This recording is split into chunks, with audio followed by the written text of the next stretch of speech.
Our topic for today is about essay.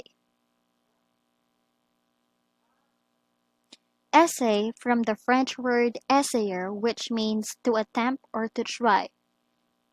Bakit to try or bakit to attempt? It is to attempt expressing our thoughts into papers, just like poems and other type of writings. It is trying to give what is in the mind of the author into papers. It is a short form of literary composition based on a single subject matter and often gives the personal opinion of the author. According to Michael de Montan, he called his writing exercises essays, meaning that he was simply trying to get his thoughts on paper. This is Michael de Montan.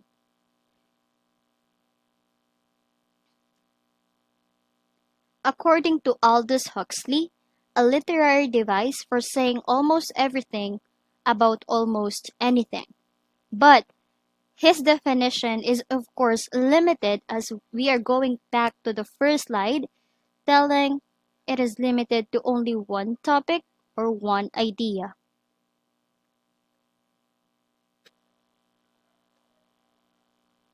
This is Aldous Huxley. Sa essay, with a single topic, sinasabi niya na masasabi natin doon lahat ng pwedeng sabihin doon with almost anything. With almost anything is the part that anything can be a topic, can be an idea, or can be a subject to your essay. There are two forms of essay, the literary and non-literary, but we're just gonna talk about the literary essays, which has four types. But now it's gonna be five since I added the personal essay.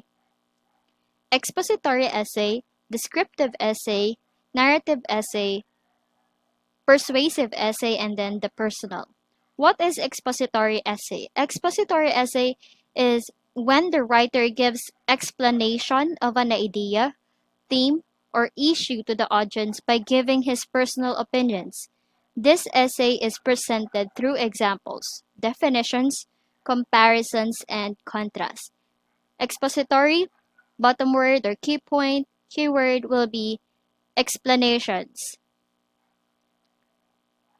Descriptive essay, as it sounds, this type of essay gives a description describing about a particular topic or describes the traits and characteristics of something, maybe a person in detail. It allows artistic freedom and creates images in the minds of readers through the use of five senses. So we're going to use our five senses in more of adjective and adverbial words. Third one is the narrative essay.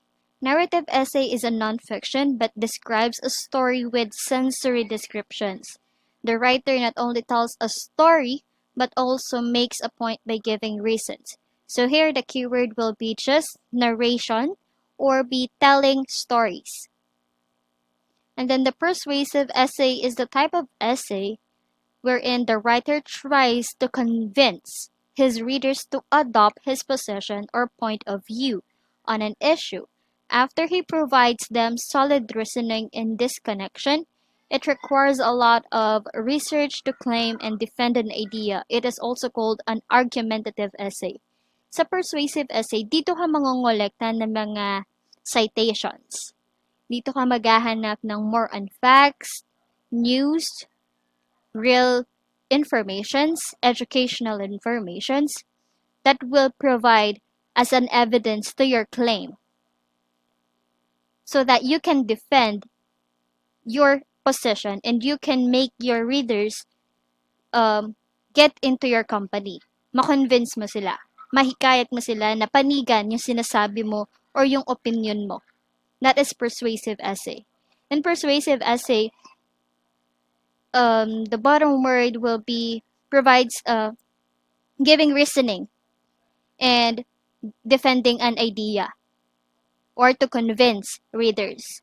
Those are the words that you can get as a pinpoint or as keywords. Personal essay is when everyone has a story to tell and a message to share. And if you are still confused if what type of essay you are already creating or writing, here are some questions to consider. You can just answer this silently for you to verify what type of essay you are doing. First one, do you just want to vividly describe a person, an object, a place, an experience, and or a situation? Do you want to write a creative, stirring personal and experiential or anecdotal story? Or maybe you are trying to expound on an idea, investigate and evaluate the evidence, and maybe analyze its cause and effect? Fourth question, are you going to compare and contrast an idea with traditional and unpublished ideas using extensive research such as interviews, surveys, and or experiments? If your answer to number 1 is yes, then you are absolutely writing a descriptive essay. If your answer to number 2 is yes, you are maybe writing a narrative story, and if it's regarding the steering personal and experiential anecdotal story, it's the personal. Because from the write a creative, it's the narration, narrative essay. Either of those two are inside number 2 question. But for you to know if it's personal, of course, you are telling your own story, right? In narrative, you can tell others' story or others' experiences. Third, are you trying to expound an idea? When we say expound, it is explain. So when you are explaining, it means it is under the expository essay. Fourth and last, are you going to compare and contrast an idea with traditional and published ideas using extensive research such as interviews, surveys, and or experiments? Then this is the persuasive or argumentative essay. I hope it helps. There are tips that you can follow in writing your introductions. We have 3 basic parts of essay: the introduction, body, and the conclusion. Here are some tips on how to write introduction. Writing good introduction. Good introduction paragraph is both engaging and informative. Make sure that your readers are hooked right away. The main goals of your introduction are, of course, catch your reader's attention, give background on your topic, and then present your thesis or the central point of your essay. It can also be said as the thesis statement, but in that thesis statement, it should be only 1 to 2 sentences. Most possible, just 1 sentence. Use a general to specific structure, that is, to introduce the particular problem or topic of the essay in a general sense to provide the context before narrowing down to your particular position and line of argument. What I'm trying to say is here. So, broad or general sa introduction, then the body, and then your main point. So that is the structure to be followed. So in introduction, you have to focus on 3. First, catch your reader's attention. Make sure you can catch the reader's attention. Give background information about your topic, but not giving the definition, all right? You're not going to give the definition. You're just going to give some details or few information about it. And then your thesis, or what is your conclusion? What is your main message about that? So first step, hook your reader. So the hook should lead the reader into your essay, giving a sense of the topic you're writing about and why it is interesting. Yes, we are going to give it as general as possible, but not too broad, not overly broad na ang dami mo nang sinabi because in introduction, you only have 5 sentences to maximize. In introduction, there should be those 3. That's why you have to utilize those 5 sentences. So, how to make a good hook? Instead of saying Braille was an extremely important invention which is too general, make it as specific as possible as you can. The invention of Braille marks a major turning point in the history of disability. So nabigyan ng ng answer or ng kasagutan yung tanong na bakit siya importante at para saan yung invention na yon. Right? So it was answered in the second one. So that is much more good or much more specific and more something that will hook the readers. Be specific. Next, another example is the internet is defined as a global computer network providing variety of information and communication facilities. So, yan yung sinasabi ko, do not give definition kung ano ba yung topic. Instead, give a background knowledge of what may be its effect, ano ba nangyari sa because of internet, ano yung mga naging pros and cons niya, ganon. So like this, the spread of internet has had a world-changing effect, not least on the world of education. So it's giving it's a main point to point and specific to specific ideas. Wag na wag po kayo magbibigay ng definition as a introduction. Instead, give a background knowledge of what was the benefit or what were the pros and cons about that topic. Okay po. Step 2, give background information. Ayun nga. So yung step 1, you are being specific and giving some informations already. Paano nga ba natin, ngayon ang tanong is, how we can give a good background information and that is really valid or legit. Give your reader the context they need to understand your topic and your argument.